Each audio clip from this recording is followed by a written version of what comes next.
वो एक फाउंटेन के पास पहुंचते हैं और बच्चों की तरह उसमें सुसु करने लगते हैं। एक कहता है कि यार मुझे तुम्हारी लाइफ चाहिए, तो दूसरा कहता है कि यार काश मैं तेरी लाइफ वाला होता। और दोस्तों तब अचानक से हर तरफ पावर कट हो जाती है। कुछ ही देर में पावर लौट भी आती है और फिर दोनों अपने अपने घर चले जाते हैं। अगली सुबह मिच जागता है तो उसे बच्चों की आवाज सुनाई देती है। उसे बड़ा अजीब फील होता है। वो आईने में देखता है तो वहां उसका नहीं, डेव का चेहरा दिखता है। मिच एकदम शॉक। और यहाँ मिच की बॉडी में होता है डेव। रोज की तरह वो अपने बच्चों को देखने जाता है, लेकिन अचानक खिड़की से टकरा जाता है। वो कंफ्यूज कि अचानक यहाँ विंडो कैसे आ गई। तभी बाहर कोई आवाज को सुनकर वो दरवाजा खोलता है तो वहाँ खड़ा होता है डेव, लेकिन डेव की बॉडी में तो मिच है। अबे ये कौन है यार जो मेरी तरह डुप्लीकेट लग रहा है, ये सोचकर वो कंफ्यूज होता है दोस्तों। एंड तब जाकर दोनों रियलाइज करते हैं कि ये लोग उस फाउंटेन में सुसु करके जो मांग रहे थे वो उन्हें मिल चुका है। मतलब इनकी बॉडी की अदला बदली हो चुकी है। अब मिच की बॉडी में डेव और डेव की बॉडी में मिच है। मतलब मिच को डेव की लाइफ बहुत ही पसंद थी तो वो डेव की बॉडी में चला गया, और डेव मिच की तरह फ्री रहना चाहता था तो वो मिच की बॉडी में चला गया। लेकिन फिलहाल क्या है ना दोस्तों, इनको विश्वास ही नहीं होता और आईने में देखकर खुद को चाटा मारने लगते हैं कि जरूर कोई सपना होगा यार। दोनों समझ जाते हैं कि जरूर उस फाउंटेन में सुसु करके विश करने की वजह से ये सारी चीजें हुई, और अगर हम दोबारा वहां सुसु करके अपनी लाइफ वापस मांगेंगे तो सब ठीक हो जाएगा शायद। जरूर उस पावर कट के दौरान ही ये बॉडी स्वैपिंग हुई है। ये बातें सोचकर दोनों तुरंत उस पार्क में जाते हैं जहां वो फाउंटेन था।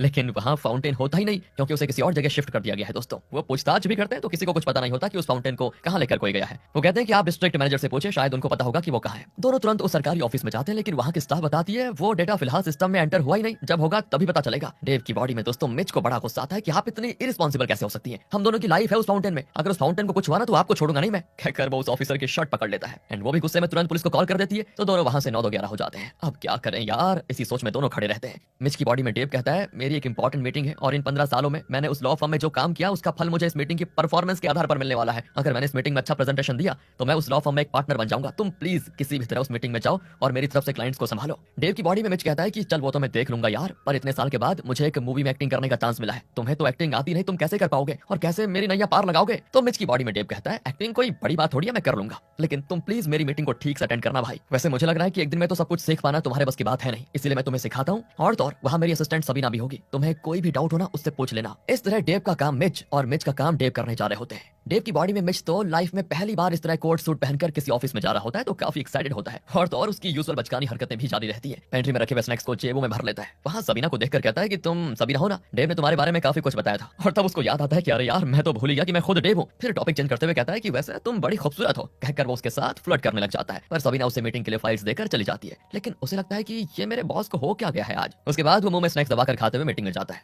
सब उसे घूर रहे होते हैं कि ये क्या टिकट्स है। वो मीटिंग में कोने में जाकर बैठ जाता है चुपचाप। बॉस कहता है कि वहां कहाँ बैठ रहे हो, तुम्ही को तो मीटिंग लीड करनी है, यहाँ कर बैठो चलो। वो है मेरी सीट, अच्छा। ये सोचकर वो सीट पर बैठ जाता है। एंड देखिए दोस्तों उसे वो चेयर एडजस्ट करनी तक नहीं आती, उसे ऊपर नीचे करके वो आवाज से निकाल रहा होता है। बॉस कहता है क्या कर रहे हो, थोड़े आराम से, इतनी आवाज मत करो प्लीज। ये दोनों पार्टीज आपस में सुलह कर लेना चाहती हैं और हम इनके बीच मीडिएटर्स का काम कर रहे हैं। ये दोनों तुम्हारा ओपिनियन चाहते हैं। बस दोस्तों बॉस ने इतना कहा नहीं कि अपना डेव यानी कि मिच बात करना शुरू कर देता है। बात क्या करता है पता है, दोनों पार्टीज के बीच सुलह करवाने के बजाय झगड़ा करवा देता है और दोनों पार्टीज गुस्से में वहां से चली भी जाती है। बॉस तो फिर उस पर बरस पड़ता है, लेकिन डेव की बॉडी में मिच ये कहकर उसे शांत कर देता है कि सर मैं जो करूंगा इस कंपनी की भलाई के लिए तो करूंगा। इतने साल मैंने इस कंपनी में जो काम किया है कभी कोई गलती की है क्या? देर से ही सही पर आप रियलाइज जरूर करेंगे कि ये झगड़ा भी अच्छे के लिए था। इस तरह वो अनाप शनाप बकवास करके बॉस से बच जाता है। दूसरी ओर मिच की बॉडी में डेव मिच की शूटिंग के लिए गया होता है, पर दोस्तों वहां पर जाकर पता चलता है कि ये कोई प्रॉन मूवी की शूटिंग है। गधा काहे का, इसी को वो लाइफ चेंजिंग एक्टिंग का चांस कह रहा था बेवकूफ। डेव तो वहां पर एक सेकंड नहीं रुकता, तुरंत भाग जाता है। और अब काम के बाद डेव की बॉडी में मिच मैगी को लेने के लिए उसके स्कूल जाता है। वहां डांस प्रैक्टिस के दौरान दो लड़कियां मैगी को बुली करती हैं। डेव की बॉडी में मिच गुस्सा करता है कि वो लड़कियां तुम्हें मार रही थी और तुम चुप रही। अंकल ने तुमसे कितनी बार कहा है कि अगर कोई तुम्हें बुली करे तो उठा के पटक देना उसको। मैगी कहती है कि आप क्या कह रहे हो पापा, आप खुद को अंकल क्यों कह रहे हो, अंकल तो मिच है ना, आप क्यों कह रहे हो ये चीजें।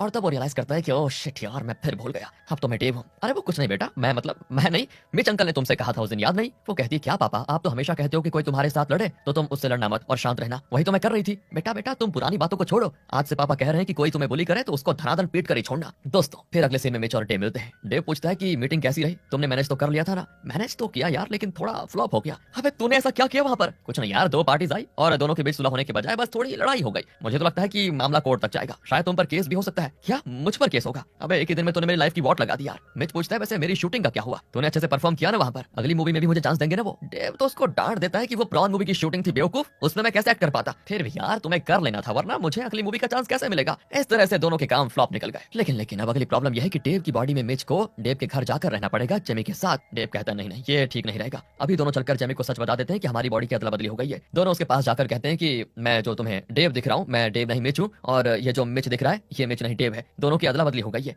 और वो तो डांट लगा देती है दोनों को कि अरे इतनी ज्यादा क्यों पी ली तुम दोनों ने, है नशे में न जाने क्या क्या बक रहे हो। ये लोग दोस्तों लाख कोशिश करें लेकिन जेमी उनकी एक भी बात पर विश्वास नहीं करती। और तब मिच की बॉडी में डेव उसे एक ऐसी पर्सनल बात बताता है जो डेव और जेमी के अलावा और कोई नहीं जानता, और कहता है कि अब तो तुम्हें मानना पड़ेगा ना कि मैं डेव ही हूँ। पर जेमी उसके कस के थप्पड़ मार देती है दोस्तों, और साथ ही डेव की बॉडी में मिच के भी गाल लाल कर देती है कि छे डेव, तुम हस्बैंड वाइफ के बीच हुई इतनी पर्सनल बातों को आपस में शेयर करते हो क्या? एक नंबर के इंडिसेंट आदमी हो तुम दोनों। इस तरह उन्हें मारकर वो चली जाती है। वो अब भी इनकी बात का यकीन नहीं करती दोस्तों। अब ये दोनों करे तो करे क्या करे, जब तक वो फाउंटेन नहीं मिल जाता इनको अपनी लाइफ तो जीनी ही पड़ेगी। तो दोनों एक दूसरे की लाइफ जीने का फैसला करते हैं। मिच की बॉडी में डेव कहता है कि तुम मेरे घर रहो और मेरे बच्चों का और जेमी का ख्याल रखना, पर हाँ जेमी के साथ कोई ऊंच नीच नहीं समझे, जान से मार दूंगा नहीं तो। डेव की बॉडी में मिच कहता है कि यार स्कूल और कॉलेज के दिनों में जेमी को तुम्हारे अलावा और कोई दिखता तक नहीं था, मैं तो उसकी तरफ देखूंगा भी नहीं, सच कह रहा हूँ, फिक्र मत कर, मैं बस तुम्हारे बच्चों को और तुम्हारे काम को संभालूंगा। लेकिन तुम्हें भी मेरी लाइफ जीनी थी तो अब मजे करो क्योंकि तुम सिंगल हो। लेकिन इससे पहले वो फाउंटेन हमें मिले और मैं वापस अपनी बॉडी में जाऊं, प्लीज यार एक अच्छी सी लड़की ढूंढ लेना और उसे शादी करने के लिए राजी करा देना। जब मैं वापस अपनी बॉडी में आऊंगा तो मैं आराम से उस लड़की से शादी करके तुम्हारी तरह सेटल हो जाऊंगा। फिर मिच की बॉडी में डेव मिच के घर जाता है तो वो किसी कचड़े के डब्बे से कम नहीं लगता दोस्तों। हर तरफ कचड़ा और फ्रिज के अंदर से बदबू निकलती है। हे भगवान, मिच यहाँ रहता कैसे था? अगर मैं सिंगल होता तो शायद मैं भी ऐसा रहता क्या? नहीं। दूसरी ओर डेव की बॉडी में मिच दबा के खा रहा होता है क्योंकि जेमी ने काफी सारे अच्छे अच्छे डिशेस बनाकर रखे होते हैं। वो कहता है कि यहाँ खाऊंगा तो तुम्हारी नजर लग जाएगी मुझे, मैं कमरे में जाकर खाऊंगा। ये कहकर वो प्लेट के साथ कमरे में चला जाता है। जेमी कंफ्यूज हो जाती है कि ये कुछ दिनों से इतना वियर्ड भी है क्यों कर रहा है। दोस्तों रात को जब भी बच्चे रोते हैं तो डेव तो झट से उठकर उन्हें सुलाने के लिए जाता था, लेकिन डेव की बॉडी में मिच कहता है कि 3 बजे इनका कोई अलार्म बजता है क्या? मुझे नींद आ रही है, तुम संभालो उनको। जेमी को गुस्सा आ जाता है कि मैं घर का काम भी करती हूँ, अपनी नौकरी भी, कम से कम सुबह बच्चों को देखने का काम तो तुम्हारा ही है, रोज तो तुम ही करते हो, आज क्या हो गया तुम्हें? ये कहकर वो उसे किक मारती है तो डेव की बॉडी में मिच को उठकर जाना पड़ जाता है दोस्तों। वहाँ वो दोनों नटकर जोर जोर से चिल्ला रहे होते हैं। एक तो अपना माथा पटक रहा होता है तो दूसरा उल्टा पटक कर रो रहा होता है। वो तुरंत डेव को कॉल करता है कि अब इनको कैसे मैनेज करूं मैं। डेव कहता है कि पहले तुम रिलैक्स हो जाओ, लंबी सांस लो, फिर दोनों को उठाकर किचन में लेकर जाओ। ये सुनकर डेव की बॉडी में मिच बड़े अजीब तरीके से दोनों को उठाकर किचन में लेकर जाता है। एक को एक तरफ तो दूसरे को दूसरी तरफ रखकर पूछता है अबे आगे क्या करना है? डेव कहता है फ्रिज खोलकर दूध निकालो, उसे गर्म करके फीडिंग बॉटल्स में डालो, दोनों को पिला दो। लेकिन इसी बीच एक चुट को मिक्सी ऑन कर देता है तो दूसरा चाकू से खेलने लगता है और मिच की ओर फेंक देता है उसको। इसे संभालो तो वो प्लग पॉइंट में कुछ गुस्सा डालता है, उसको संभालो तो ये कुछ और कर देता है। दोनों चुट को मिलकर इसकी ऐसी की तैसी कर रहे होते हैं। मिच भी सोच लेता है कि नहीं भाई नहीं, ऐसा नहीं चलेगा। तो वो दोनों को सिंक में बैठाकर उन पर दूध से अभिषेक करने लग जाता है कि लो लो लो पी लो यार, जितना दूध पीना है पी लो। तब जाकर दोनों नटखट हंसते भी हैं। अगले दिन डेव की बॉडी में मिच फिर डिस्ट्रिक्ट मैनेजर के ऑफिस में जाता है उस फाउंटेन के बारे में पूछने के लिए। पर वहां पर एक ऑफिसर कहता है कि अभी तक तो कुछ पता नहीं चला, डेटा मिलने में 3 दिन या 3-4 हफ्ते भी लग सकते हैं, आप बाद में आइए। हे भगवान, 3 हफ्ते तक मैं कैसे मैनेज कर पाऊंगा?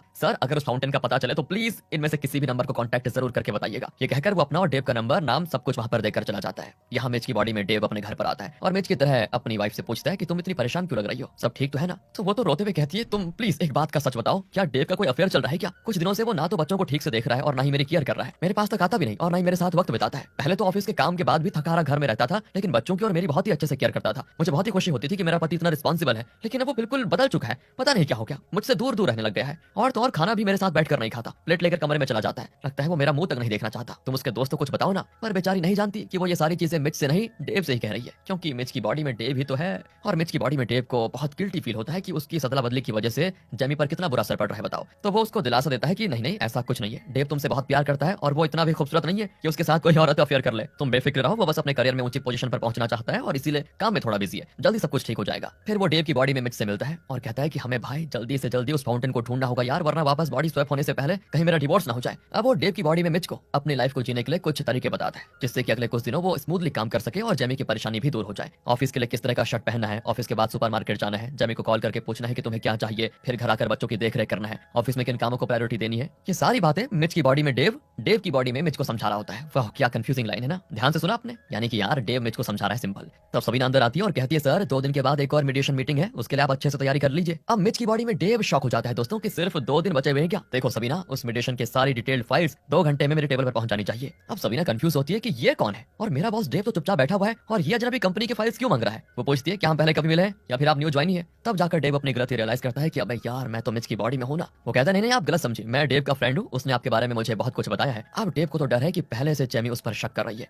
और अगर डेव की बॉडी में मिच ने इस लड़की के साथ फ्लर्ट करना शुरू कर दिया तो उसका डिवोर्स पक्का। इसीलिए वो सबीना से कहता है कि वैसे आप तो जानती है डेव की शादी हो चुकी है और एक प्यारा परिवार भी है। और तभी मिच सोच लेता है कि अच्छा तो तुम मेरे पैर पे कुल्हाड़ी मारना चाहते हो। अब देखो मैं तुम्हारा क्या करता हूँ। पता है दोस्तों ऐसा क्यों सोचता है? क्योंकि अंदर से तो डेविड बोल रहा है लेकिन बाहर बॉडी तो मिच की है और मिच को लड़की नहीं मिल रही है। तो मिच सोच लेता है कि अच्छा तो तुम मेरे पैर पे कुल्हाड़ी मारना चाहते हो। अब देखो मैं क्या करता हूँ। वो कहता है मेरी तो शादी हो चुकी है लेकिन ये मेरा फ्रेंड मिच है जो एकदम कट्टर सिंगल है। तुम दोनों डेट क्यों नहीं कर लेते एक दूसरे को? अगर एक दूसरे को पसंद आ जाओ तो शादी कर लेना। अब सबीना दुविधा में पड़ जाती है। हालांकि उसे डेटिंग में इंटरेस्ट नहीं है लेकिन फिर भी उसका बॉस यानी डेव कह रहा है तो वो मान लेती है। लेकिन ये डेव नहीं कह रहा, ये तो मिच ही कह रहा था क्योंकि डेव की बॉडी में कौन है? मिच, ठीक है ना दोस्तों। उसके जाने के बाद मिच की बॉडी में डेव कहता है कि यार तूने मुझे फिर फंसा दिया, मेरी तो शादी हो चुकी है। तो डेव की बॉडी में मिच कहता है कि मैंने अच्छे के लिए किया था यार, तुम सबीना को डेट करो और अगर आपस में प्यार हो जाए तो जब वो फाउंटेन मिलेगा हम वापस स्वैप हो जाएंगे। तो सबीना से मेरी तो शादी होगी, तुम्हारी थोड़ी होगी। और अगर तुम चाहते हो कि मैं तुम्हारी लाइफ को परफेक्टली जीऊं, तुम्हारे बच्चों की अच्छे से देखभाल करूं, तो यार मेरे लिए इतना तो कर ही सकते हो। तुम उसे डेट करो, उसे इंप्रेस करो और शादी के लिए राजी भी करो। तुम वैसे खुद भी तो सिंगल आदमी की लाइफ जीना चाहते थे, अब मौका मिला है तो जियो ना। अब मिच के पापा डेव को कॉल करते हैं अपने बेटे के बारे में डेव से डिस्कस करने के लिए, पर वो बेचारे नहीं जानते कि डेव के अंदर तो उनका बेटा खुद मिच बैठा हुआ है। अब डेव की बॉडी में मिच पापा से मिलने के लिए जाता है। उसके पापा डेव को अपनी शादी के लिए इनवाइट करते हैं और पूछते हैं कि बेटा तुम अपने दोस्त मतलब मेरे बेटे मिच को समझाते क्यों नहीं? तुम दोनों एक साथ ही बड़े हुए लेकिन तुम देखो कितने सक्सेसफुल हो, उसको देखो ना ढंग की कोई नौकरी ना लाइफ में सेटल होने की कोई चाह है। मुझे डर है बेटा कि इसी तरह चलता रहा तो मेरा बेटा कहीं लाइफ में लूजर ना बन जाए। अब डेव की बॉडी में मिच समझ जाता है कि उसने पापा को इतने साल कितना गलत समझा। उसके पापा उसकी कितनी फिक्र करते हैं बताओ, उन्हें मिच के बारे में कितनी फिक्र है और वो उससे कितना प्यार करते हैं, बस उसे एक्सप्रेस नहीं कर पाए थे।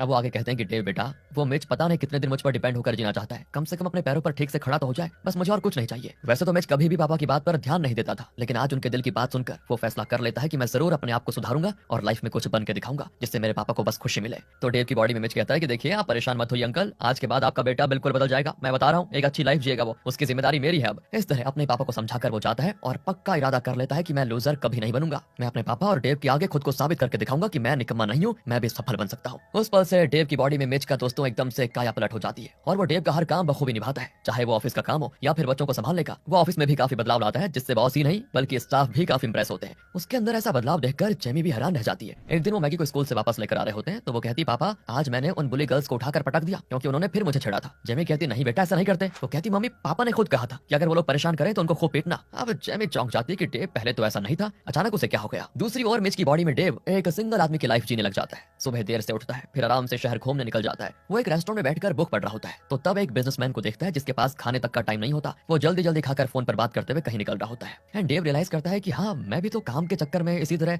दौड़ लगा रहा हूँ पर अब मुझे आराम से लाइफ एंजॉय करने का मौका मिला है, इसे मैं हाथ से जाने नहीं दूंगा। वो बचपन में जहाँ जहाँ घुमा करता था उन जगहों पे जाकर छोटे बच्चे की तरह खेलता है, एंजॉय करता है। फिर वो कैजुअली सुपरमार्केट जाने के बहाने जेमी से मिलने जाता है। उसे पता है कि जेमी वहाँ पर जरूर आएगी और वो मिच की तरह पूछता है कैसी हो जेमी, डेव और बच्चे कैसे? वो कहती है हाँ सब तो ठीक है। अब वो पहले की तरह बच्चों की अच्छे से देखभाल भी करता है लेकिन मेरे पास नहीं आता। ये सुनकर मिच की बॉडी में डेव फैसला कर लेता है कि इससे पहले कि पानी सर से ऊपर चला जाए उस फाउंटेन का पता लगाना ही होगा वरना जेमी मुझसे तलाक मांग लेगी मुझे लग रहा है। समझ गए ना दोस्तों क्यों कह रहा है वो ये। अगले सीन में सबीना और मिच की बॉडी में डेव एक रेस्टोरेंट में मिलते हैं। अब मिच की बॉडी में डेव तो काफी केयरफुल है कि मेरी शादी हो चुकी है, इस लड़की को मैं हरगिज डेट नहीं करूंगा, लेकिन अपने दोस्त मिच के खातिर उसे इस तरह डेटिंग करनी पड़ रही है। सबीना भी यही कहती है मुझे तुम्हें डेट करने में कोई इंटरेस्ट नहीं है लेकिन मैं सिर्फ अपने बॉस डेव के कहने पर ही तुमसे मिलने आई हूँ। फिर वो डेव की काफी तारीफ करती है कि वो एक बहुत ही रिस्पॉन्सिबल इंसान है, ऑफिस का काम हो या परिवार या बच्चों को संभालने का काम बहुत ही परफेक्ट करते हैं और मुझे उन पर क्रश भी है वैसे, लेकिन क्या करूं उनका एक प्यारा सा परिवार है जो मेरी वजह से टूटना नहीं चाहिए, इसीलिए थोड़ी दूरी बनाए रखती हूँ उनसे। पर वो एकदम जेंटलमैन है पता है तुम्हें। ये सुनकर मिच की बॉडी में डेव को अंदर ही अंदर बड़ी खुशी होती है कि यार ये लड़की मुझसे इतना इंप्रेस हो गई बताओ, लेकिन साथ ही उसको डर भी लगता है कि अगर गलती से भी जेमी को पता चल गया कि ये लड़की मुझे पसंद करती है तो वो तुरंत डिवोर्स कर देगी। और तो और मेरी बॉडी में बैठा वो मिच प्ले बॉय भी तो है, अगर उसने कभी इसके साथ हद पार कर दी तो मेरा डिवोर्स तो पक्का, क्योंकि फिलहाल तो मेरी बॉडी उसके पास है ना। अब क्या है दोस्तों शुरू शुरू में तो सबीना मिच में इंटरेस्टेड नहीं लगती लेकिन उसका इनोसेंस, फैमिली वैल्यूज के बारे में उसकी सोच, ये सब उसे काफी पसंद आ जाती है। इतना ही नहीं क्योंकि मिच की बॉडी में डेव है और उसका अपना एक परिवार है, वो कभी सबीना के साथ हद पार करने की कोशिश नहीं करता। ये बात भी सबीना को काफी भा जाती है कि ये भी तो एक जेंटलमैन है। वो कह देती है तो मुझे बहुत ही जेन्युइन इंसान लगे इसलिए मुझे लगता है कि हम दोनों को डेट कर लेना चाहिए। इस तरह वो अपनी पसंद उसे बता देती है। अब मिच की बॉडी में डेव तो कंफ्यूजन में होता है कि हे भगवान ये तो मान गई लेकिन इससे पहले कि ये मुझे किस कर दे मुझे भागना पड़ेगा। ये सोचकर वो सबीना को अलविदा कहकर कट लेता है वहां से। अगले सीन में डेव की बॉडी में मिच जल्दी जल्दी ऑफिस के लिए निकल रहा होता है तो जेमी कहती है मुझे तुमसे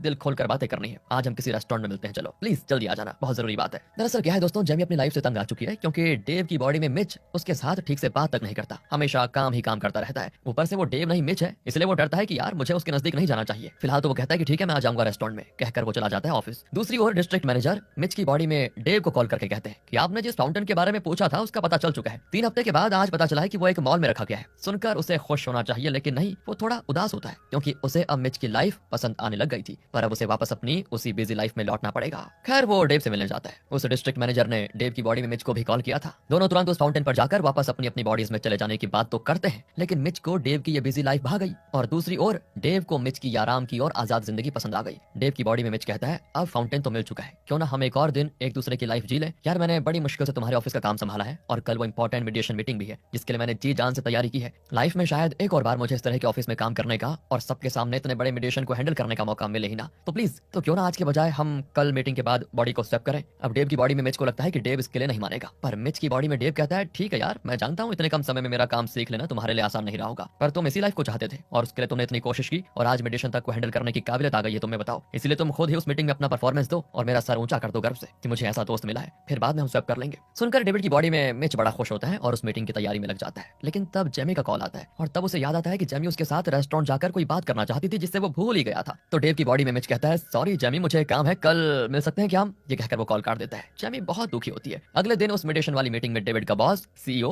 और बाकी सीनियर्स भी होते हैं। मेडिटेशन में बातचीत के बाद क्लाइंट इनको $650 मिलियन ऑफर करते हैं इस डील को सील करने के लिए। डेव का बॉस तो इस ऑफर को एक्सेप्ट करने वाला होता है, लेकिन डेव की बॉडी में मिच कहता है नहीं, हम इस डील के लिए नहीं मानेंगे बल्कि 100 मिलियन ज्यादा मांगेंगे। इस पर बॉस तो चिल्ला देता है कि 100 मिलियन ज्यादा पाने के चक्कर में कहीं ये डील निकल ना जाए। तब वो सीईओ को कुछ पॉइंट्स बताता है जिसके आधार पर सीईओ कहता है कि ठीक है, जैसा डेव कहता है हम 100 मिलियन और मांगेंगे। वो क्लाइंट से कहते हैं कि हमें 750 मिलियन में ये डील मंजूर होगी, वरना हमें ये डील साइन नहीं करनी, कहकर वो निकल जाते हैं। लेकिन तब वो क्लाइंट कहती है ठीक है, मेरे बॉस 750 मिलियन के लिए मान गए हैं। और दोस्तों इस तरह डेव की बॉडी में मिच की आइडिया और सोच की बदौलत इनकी कंपनी को 100 मिलियन का मुनाफा हुआ। सब मिच को ऊपर उठा लेते हैं और सब उसके टैलेंट से बहुत इंप्रेस हो जाते हैं। डेव की बॉडी में मिच भी बड़ा खुश होता है कि आखिर उसने साबित कर ही दिखाया कि उसके अंदर कितनी काबिलियत है। दूसरी ओर मिच की बॉडी में डेव और सबीना एक बेसबॉल मैच देखने जाते हैं और खूब एंजॉय करते हैं। मैच के बाद दोनों लौट ही रहे होते हैं कि बारिश शुरू हो जाती है। दोनों भीगे हुए मिच के घर आते हैं तो सबीना मिच की बॉडी में डेव के साथ थोड़ा रोमांटिक होने लग जाती है, लेकिन डेव उसको रोक देता है और किसी काम का बहाना करके अपनी वाइफ जेमी को देखने के लिए कार में आ रहा होता है। वो किसी भी हाल में जेमी को धोखा नहीं दे सकता था। यहाँ कंपनी को इतना बड़ा मुनाफा दिलाने के लिए डेव की बॉडी में मिच के लिए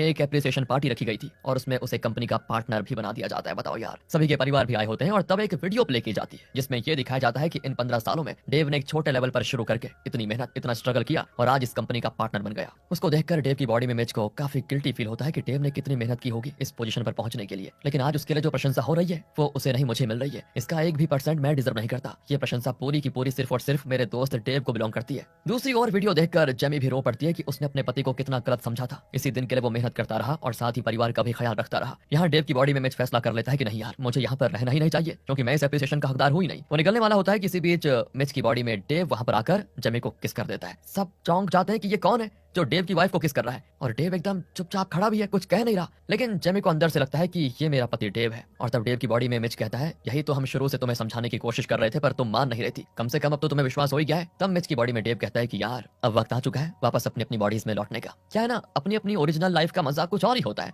फिर चाहे वो अच्छी ना भी हो उसे अच्छा बनाना हमारा ही तो फर्ज है। चल यार, दोनों उस मॉल में जाकर जल्दी से फाउंटेन में सुसु कर देते हैं। इस तरह से शपथ लेकर दोनों गाड़ी लेकर निकल जाते हैं मॉल की ओर। आखिर वो मॉल में आ जाते हैं और वहाँ वो फाउंटेन भी होता है, लेकिन यहाँ इतने सारे लोग हैं और कई लोग फाउंटेन को देख भी रहे हैं, ऐसे में सुसु कैसे करेंगे? सुन यार, हम किसी को नहीं देखेंगे, बस आसपास देखने के बहाने चुपचाप जिप खोलकर सुसु कर देते हैं, जैसे कि हम कुछ कर ही नहीं रहे इस तरह दिखाएंगे। ये प्लान बनाकर दोनों से एग्जीक्यूट भी करते हैं, लेकिन सिक्योरिटी गार्ड्स देख लेते हैं और इन्हें पकड़ने आते हैं। ये दोनों सुसु करके चिल्लाते हैं कि हमें हमारी लाइफ वापस चाहिए। जैसे ही ये लोग विश करते हैं उस एरिया का पावर कट हो जाता है और दोनों वहां से भाग खड़े होते हैं। अगली सुबह डेविड उठकर आईना देखता है, तब जाकर उसको चैन आता है क्योंकि वो वापस अपनी बॉडी में है। वो जेमी को सब कुछ बता देता है और कहता है कल मैंने ही तुम्हें किस किया था, ना कि मिच ने। मेरे लिए तो बस तुम और हमारे बच्चे ही सबसे ज्यादा इंपॉर्टेंट है। मैं तुम्हारा दर्द समझता हूँ और वादा करता हूँ कि ऑफिस का काम थोड़ा कम करूंगा और तुम्हारे और बच्चों के साथ